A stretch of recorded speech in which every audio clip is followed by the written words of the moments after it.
You're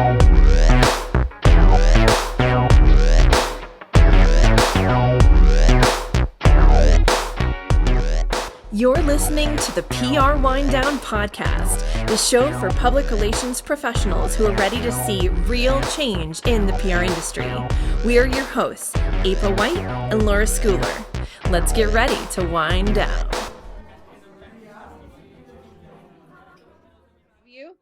Hey, April, how are you? Good. Good to see you again.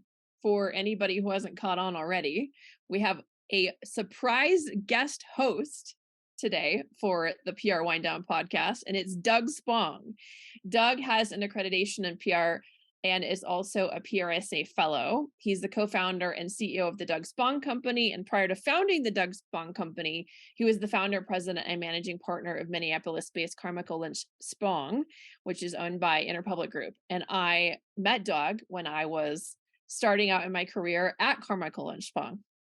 So yeah. Welcome, Doug, as our not guest today, but guest host, co-host. Thank you, April. Yeah, it's great to join you. It's very exciting. Well, we have a fun list of things to run through. I know the first segment that we have lined up here is our PR news of the week, which is about Hyundai and Kia being forced to update the software on millions of their vehicles because of a viral TikTok challenge that essentially inspired a rash of car thefts. Doug, I'm assuming you heard about this craziness. I kind of heard about that little bit of news. Yeah. I don't know how could you own a car and not hear about that? I mean, it's just crazy. Terrifying. Yeah. My question for you is that were they a little slow on the uptake, in your opinion, Hyundai and Kia, in terms of getting in front of fixing this? Because I know this has been kind of going on now for some time. There were, rash of thefts back in, 2019, yep. 2020. So what are your thoughts on whether or not they should have maybe been more vocal sooner, given that also then they're raising awareness of the fact that their cars can be stolen, right? Like, where's the line? Where do you draw the line on that? Well, first of all, I think for our audience, anybody who does own a Kia or Hyundai, if it's an older model that has a keyed ignition, you're in trouble. If it's a newer model with the keyless ignition, I think you're fine. That isn't the problem. But yeah, it's like 4 million vehicles that it impacts. And, all Kia and Hyundai Group, and this also includes Genesis, which they own that brand too. But, all they've done so far is offer a software update, which will immobilize the engine if there's a car theft. Mm-hmm. They've offered to extend the alarm from 30 seconds to 60 seconds, a window sticker, and if you want to drive into a dealership for like $175, you can buy a steering column lock. Well, I love that they're making you buy that. Yes, you have to buy that one, which I don't know. It sounds pretty crazy. And you're right, April, this has been going on for years. And, the reason that it took off virally is because it was such a big problem. I mean, it didn't take a rocket scientist to come along and say, hey, let's take advantage of something here that's minuscule. It was big. I mean, every police department across the country, I think, was reporting that the majority of the vehicles that were stolen, the brands were Kia and Hyundai, because they were easy to steal, these keyed ignitions. And all it takes is a screwdriver and apparently a USB cord, and you can drive off with somebody's car.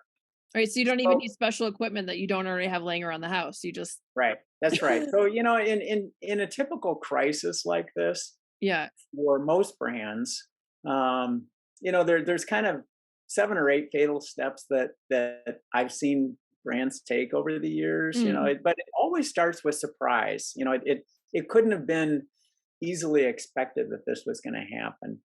But I think in the case of Kia and Hyundai Group, it was no surprise to them. This has been building. They've seen their vehicles being the most stolen vehicles there are. So you can't use that excuse of, it came out of nowhere and it was, this great surprise. But what has happened with the TikTok challenge is you've seen this kind of loss of control. It has really ramped up now, the thefts that are going on and the scrutiny on the Hyundai Group. Beyond that is, you've kind of had this escalating chain of events that have happened since that. For instance, there have been, I think, 14, major accidents related to these thefts and 8 fatalities. So it's gone from just being, kind of a ha-ha, something to laugh about, to now, there are 8 people who've lost their lives related to this in some way, shape, or form. What that does for management typically is, it kind of creates like a siege mentality. It feels like the scrutiny that the brand management is under, everybody from the CEO of Hyundai Group all the way down to the marketing, the PR, and corporate communications people, they get the siege, and then you get the lawyers in the room. And what happens is you kind of go from siege mentality to, well, let's not act too hastily and make a serious mistake going forward with what they do. And that in and of itself can be a big problem as well, because they're too slow to react to this. They've been too slow to react to this from the start. Right. And all of that only invites further outside scrutiny, whether it's federal legislative scrutiny, regulators in the automotive industry, NHTSA being the big one, National Highway Transportation Safety Administration. I mean, all they're going to do is intensify the scrutiny on what's going on. And so all of that is this kind of vicious circle for the brand that's created a problem for them. It's pretty extreme. When, in your opinion, should they have started doing things, and what should they have done beyond making people pay for locking columns and updating software? I know. It really goes back probably 2019 or 2020. The problem is that they have not focused on the problem. They've focused on the symptom of the problem. And in most crises, you have to cure the problem first before you can address the symptom. And this is a classic example of it. They should have had that software update out, or going out, developed and out to the dealership network, and then notifying their owners so that they could schedule their cars to come in and have the software updated for that. Or they should have given away steering locks, or they should have done other things to really kind of mitigate the problem from the start. But they didn't do that. They kind of got this kind of internal siege mentality and outside scrutiny, and let's not act too fast. Let's make sure we get this cured just right. But all of that lost time has really damaged, the brand reputation of the Kia brand, Hyundai, and of course Genesis, the luxury brand related to that. Agreed. Do you think in general this will have the same effect of sort of spilling over into people being reticent to buy foreign cars, or do you think it's only going to affect, is it going to be contained to Kia and Hyundai, or do you think people in general are going to be skeptical moving forward about? Well, interestingly, the Hyundai Palisade and the Kia Telluride are the 2 top-ranked SUVs by Consumer Reports, by Car and Driver, Road and Track, and all of the other organizations that rate automotive. So they have the highest ownership satisfaction and the lowest record of problems. So they're very highly rated. They're highly recommended by those organizations. I think it's a short-term blip for them if they handle this right. If they don't handle it right, that's where I think some of the automotive sales, the volume that they're going to be selling, is going to be impacted. And I'm sure it has. I'm sure in conversations that, automotive shoppers talking about looking at vehicles when they're shopping, that they think, is this vehicle going to be prone to theft? When, again, all of the new vehicles have the keyless ignition. They've all got the software updates. So those aren't going to be the problem. It's going to be all the older vehicles that are, really going to be the problem. That impacts the secondary market, that kind of used car market for them. Right. It's fascinating. What a world we live in, that TikTok can have this kind of impact. And TikTok, I mean, here you got 75 million views of this. I think it is. It's crazy. And that they would come up with a challenge. It's unfortunate. I always think of challenges like the ice bucket challenge for ALS.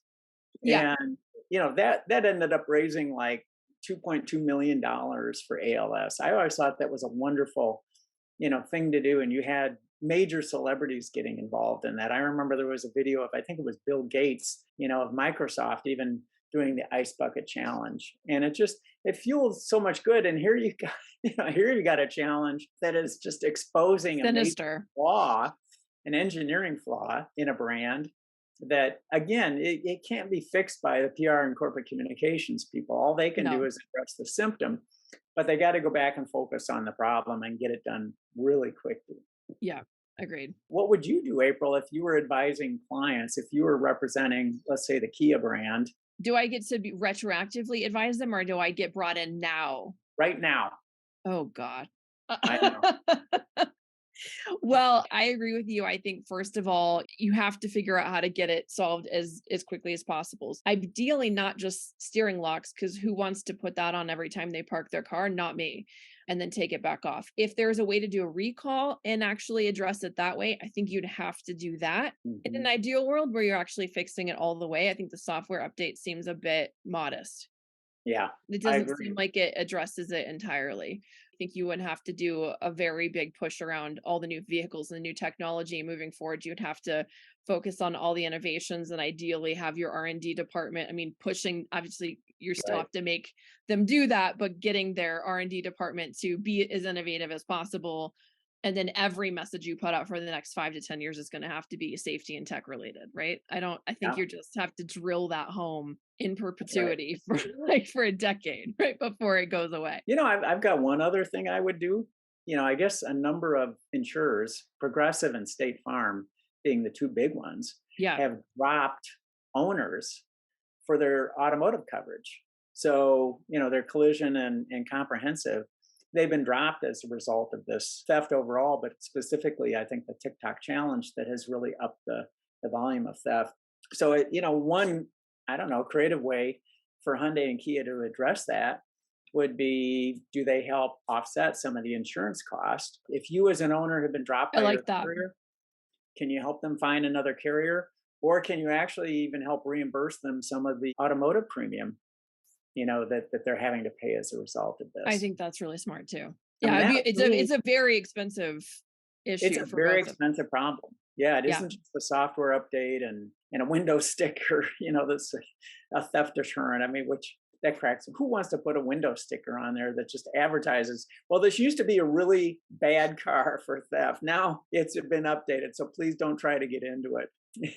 you know, it's I like, I it's definitely like want to having the drop most that on the window, burglarized house on the block. right?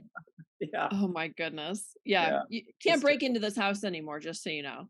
Yes, exactly. We've updated. We have a Ring camera at the door now. Yeah. I know, it's drawing attention to it. Yeah, it's not But great. but that certainly is, that's a way that really hits any Kia or Hyundai owner right in the pocket, as if they're paying higher premiums or they're getting dropped altogether Yeah, by Progressive, State Farm. yeah, yeah. That's a That's good it. ad. Then you're helping actually address the ongoing problems that they're having. Yeah. So that's our free advice to Kia and Okay, I Hyundai. like it. I hope it works. I hope it works. So, Doug, our next segment of the day is our anonymous PR horror story. Yes, And I'm anxious to hear this one. this is the first time I've seen this, so I apologize in advance if I have any little verbal blips.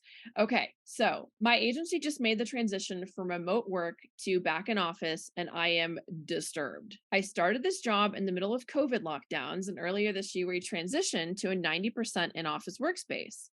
This in itself is fine and expected. The exec team was very clear all along that the goal was to rent a new office space and bring us all back in. I was pretty content in this job when we were remote. It's long hours and there were some issues with work-life boundaries, but those issues are common with every agency and that I've ever worked for, and I'm used to handling that. In the office, things have gotten weird. My boss, the CEO, likes me. He does not like my coworker. Let's call him Gary. Gary's a good PR person, but he smells like mothballs. He only eats yogurt, and he's a little bit socially awkward. So my boss, an alpha type guy, tends to bully him. It makes me uncomfortable because I like Gary, even if I do have to sit far away enough that I can't smell him. Anyway, we have internal quarterly reviews. I just had mine, and my own review is pretty good. But toward the end, my boss started comparing me to Gary. I fit the quote vibe of the office. I'm a good example of our all-star culture. He thinks I'm magnetic, and Gary, not so much. So he asked me to do some recon on Gary and ask around to gather feedback that supports these ongoing issues. Recon? He wanted me to spy on Gary for reasons to fire him? He never even specified what the issues were with Gary beyond cultural fit. I only share one client with Gary Bear, and I don't know any of the issues. I don't want to create an issue with my boss and earn his ire, but I don't have bad feedback about Gary. And the request is so creepy. What do I do about my CEO and my new promotion to 007? Is it signed anything? What's it signed? Does she have It's no, nope, that's it. 007. 007? All right. Oh my gosh. There are so many things wrong with that, that scenario. It's like, where do I start? I mean, first of all, this, going back from remote to either a hybrid or full-time back in the office. I know it's really putting a lot of stress and strain on a lot of people and causing a lot of anxiety for a lot of people. So if the boss and the employer is not flexible enough to have some sort of hybrid arrangement or understanding with 007 to say, okay, you don't have to be in 100%, but you choose the days that work well for you or the hours that work well for you. We'd love to have you in, for the esprit de corps to the office in person, but we also recognize you can do a lot of work on your own. So I would start with, that little piece of it. But this whole broader issue of asking 007 to suddenly spy on stinky, smelly Gary, who likes yogurt, is really, there are several things wrong. Number one, it's a matter of trust with the boss, because if the boss is asking cool, hip 007, who's well respected in the office, to do this, who else is being asked? I mean, there's got to be a 006, a 005. So the boss asking several people to spy not only on Gary, but to spy on 007, 008, so are they pitting one another against each other? That can be really weird. The second thing is really toxic. 007 has no supervisory responsibility for this poor Gary, right? Gary They Bear. count together. Yeah, I mean, they're working on a client together, but it doesn't sound like this is 007's direct report. So I don't know how this fixes some of the challenges of Gary, other than the boss has obviously jumped to the conclusion that we're going to be better off with Stinky Gary because he doesn't bring that cool and hip factor to what we're trying to do, which again tells me what kind of a weird boss. The fact that some of us in the workplace may be more nerdish, more introverted, but at the same time still very skilled and excellent at what we do and the craft that we create for our clients, right? Some of those people are the smartest in PR, right? Right. I mean, if all you want to hire is a group of hipsters, the boss should go down to the local bar at 1 a.m. and find the cool cats sitting around the bar and just say, "Here, you're hired." Anyone with the mustache that curls. Exactly. It's so weird.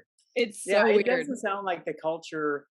And as you know, I mean, April, the leadership is so responsible for kind of setting the tone of the culture and creating 100%. a sense of trust, and kind of dependability on each other. I mean, it's so important to a healthy workplace where you can really trust one another. And all this is doing is stripping away any trust that people are going to have for not only for Gary, but 007, for the boss, everybody else. And, that creates kind of a house of cards culturally that is very easy to collapse. For sure. Yeah, it's really bad. It really damages trust when, to your point from before, Doug, when you know that they're talking badly about somebody else to you and it's not your place to know.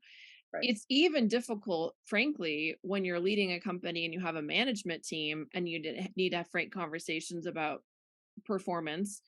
That's still difficult to do without it coming across like you're backstabbing or going behind people's backs, because you do have to, right? I mean, there are points in management where, and I'm sure you've had these, where you have to have candid conversations about whether that person's working on. If they're not, what's the backfill, situation? What's our plan A, B, C? What do we do if, we can't correct this, whatever it is, and we need to bring in someone else? How does that look, right? So you have to have those conversations, but you definitely should never have them with somebody that isn't responsible directly for helping to address the scenarios, because then to your point, okay, well then who are you talking to about me? Right. And then it just creates this culture of paranoia, and it's very toxic, and everybody's sort of infighting. And then it's like everyone's jockeying for position to tell bad on other people to the boss to be in their good graces. And that just creates a soup of gross. It does. It does. As I said, if there's terrible. a 007, there's a 006, there's a 005. There are people being asked to do and spy on people like that all For sure. throughout the office. Yeah. That's a bad No, and culture. I'd say for 007, they might want to rethink their career opportunity with this employer. 100%. Yeah, I've actually heard of agencies that will track your time cards and read your emails and, do all that stuff too. And then once people find out, it's a similar kind of hysteria, right? That people are almost not able to do their best work because they're so worried about, I was late for the subway and I got in late and, it's going to show up on my times card and I'm going to get called. And that kind of culture doesn't usually make people very comfortable. Not at all. Yeah. Not at all. As you said, there are those trackers of people's time, and it can follow keystrokes of what people are doing, and I find that really weirdly big brotherish for one. Emails, very Orwellian. If you're on somebody's company's email server, that is their property, but that's more, to me, that's more protection down the road if there were ever a dispute over ownership of work, for instance. 100%. Right. Or you need to get back into the email and figure out what reporter they already had the conversation with about the byline that's about to come, things like that. And you can do that. That's great for that. But it's weird for any other use. And also different people work at different paces. You can have somebody who works really fast and the product that comes out is mediocre. And you can have other people who take their good time because they're a little bit of a perfectionist, and they work at it and they work at it and they work at it. It's kind of their craft. But at the end of the day, the work product that comes out is stellar.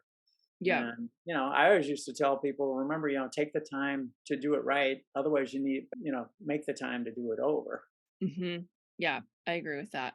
What do you do? I'm just curious, as now an agency owner, what do you do when you have or inherit a situation where there is some mistrust? What are sort of the fastest ways to rebuild a safe space and a culture where people feel confident in the leadership, confident in the agency? Is there a fast track to that? Is it sort of a long game like the Kia Hyundai? You have 10 years now that every message has to be around. Like, what does that look like? To directly answer your question, restoring trust takes time. That's not something that can be done overnight.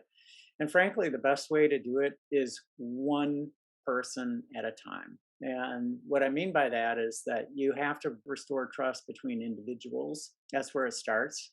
So that means all the way from the employee base up and the top down. So if you're the CEO, the founder of the organization, you need to make sure that each and every one of your direct reports intuitively understands that there's a level of trust between supervisor and direct report. And that goes all the way through the organization. So the most junior person has trust that their supervisor has their back, has their best interests at heart. And there are ways that you can kind of help forge that trust. And I'm not talking about, the retreats where you go off and make people, fall over backwards and expect people to catch them. It's not that kind of a trust fall. No. It's I'm really, the best everyone loves those. The best thing I think is to sit down and have a conversation with a direct report, not a performance appraisal, but between two individuals that says, what do you aspire to achieve here? What are your hopes and dreams as an individual? What do you want to do? And what motivates you the most? And then for the other person to share the same thing.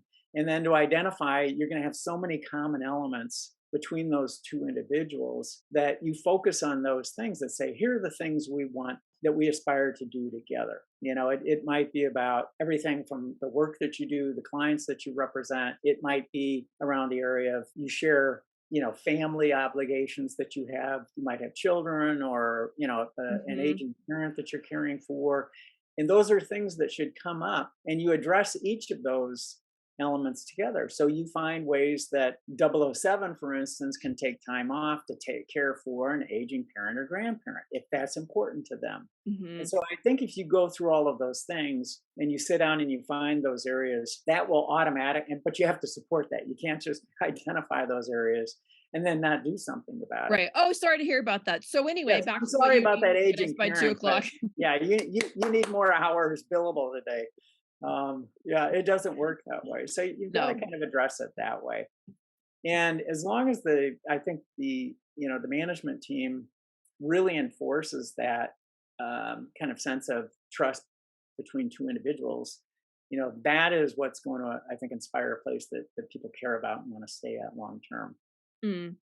Yeah, it makes a lot of sense. So in sum, because that's great advice, obviously for agency owners that might be listening, for 007s in the audience, Yeah. what is our final advice? Is it move on and get a new agency? Yeah, if it's a big company, that culture is not going to be easily influenced. Maybe one of the things that I would suggest before they hand in their letter of resignation is to go to the boss's supervisor. And Right. I would say, this is what's being asked of me. I think culturally, there's so many things wrong about this, and I don't feel good about narking on somebody. Hmm. I'm being asked to be participate in the execution of somebody in the workplace that doesn't report to me. I have no influence over, Right. and yet I share a common client with, and it makes me uncomfortable. And Yeah. depending on the reaction to that, maybe that boss is already in hot water and doesn't know it, but their neck might be in the guillotine already, Right. and that This might is the keep final people. push. That's exactly right. Nudge them out the door. Yeah. There goes the rope. In this case, I think they said it was the CEO, so you wouldn't have that option. But I think you still could say, "Hey, I appreciate that, you're having issues with Gary. I don't feel qualified based on Right. my experience. I don't manage him. I don't actually know how to do this, and I don't think I'm the right person for the job based on my previous work and qualifications," right? Something like that. I think you could try, but you also run the risk then of putting yourself in the guillotine. Yeah, you do. You do. But I But think that's a very honest and straightforward response to a CEO. right. And then if it doesn't work out, it doesn't work out. But Yeah. yeah, And then you should start looking immediately once you send that note or say that to his face or her face. yeah, that's Yeah. right. Just in case. I know. Exactly. All right. Well, with that, we have a few minutes, Doug. I'd love to hear anything that's going on with you, either in terms of what you're focusing on now professionally, or anything else that has caught your interest in terms of industry trends that you think would be fun too. Well, when you brought up 007s and the initial, kind of return to the office, I think that's consuming a lot of, the workplace right now. And as I said earlier, kind of the anxiety that a lot of employees have in the workplace is, they've enjoyed, I think, more of that flexibility of being Mm, able to work remotely. But, it seems to me that most employers right now are looking at a hybrid arrangement, which mhm. isn't great if you're in the office, the commercial real estate business, and you're a broker of office space. It's not great for you right now because in most metro areas, office space, a lot of big employers are shedding office space quite a bit. And I think that's a not great sign for commercial office and real estate, but it is a good sign, I think, for the fundamental change that we've experienced since the pandemic, Mhm. that everybody's wondering how long is that going to last. And yeah, you do hear about some employers who are saying, I want my people back at work, I want them in the office, I want them here full time. But I think full time has a different meaning. It's not 40 hours a week in the office anymore. Now we're saying full time might be 25 or 30 hours in the office, and the rest is going to Mhm. hybrid somewhere else. Yeah. So to me, that's still kind of the big issue that people are wrestling with. Yeah. Um, It's been a real dividing of the way. I've definitely seen some people that have decided, oh, now that I know that this life exists, I never want to go back to an office. And so they're attracted to virtual agencies like Trust Relations and people who want that flexibility in terms of either because they have childcare issues or elder care issues or other things, or they just, get more done when they're not distracted by coffee chat and, whatever else, right? So there are a lot of people that are sort of, okay, I'm in this camp. And then I've seen a lot of other people who got really tired of it, felt stir crazy and needed to be back in person and, no longer going to work with a virtual agency because they need the office space. So Right. it's been an interesting kind of, I don't know, where people will net out in the end, or if it was temporarily like, oh God, I need to get out of my house. But eventually it's like, yeah, but remember when I could do my laundry in between meetings? You know what I mean? Like save all this time when I get home.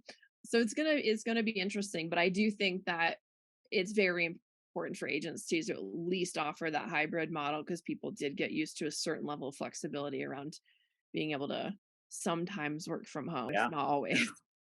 The other thing that's I'm really watching kind of intently, it's related to our first topic from today, which is TikTok.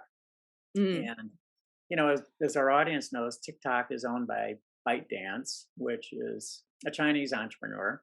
Kind of yes. the Chinese version of a young Bill Gates. But right now, you've got government who is not trusting ByteDance, that feels it's a security risk. And so you've got government agencies at a federal level and also at a state and local level that are now banning TikTok as an application on any of their desktop or mobile apps. Right. TikTok ranks as the 6th or 7th largest social media network. It's got about 1 billion users on it. Hmm. And compared to Facebook, which is number one. Hmm. Facebook's got like 2.9 billion users. So TikTok, it's still very material. What's going to happen to that platform if indeed our federal and state governments really flex their muscles and say, we're voting all together, no TikTok. You give it a German. Yes.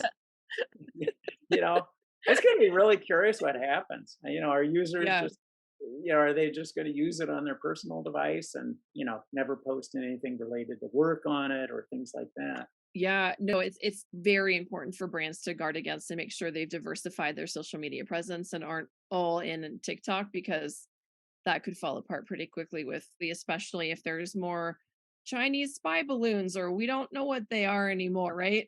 But it's leading to this increasing distrust in China, which is Right. leading then to people to be worried about whether they're being spied on by China through TikTok.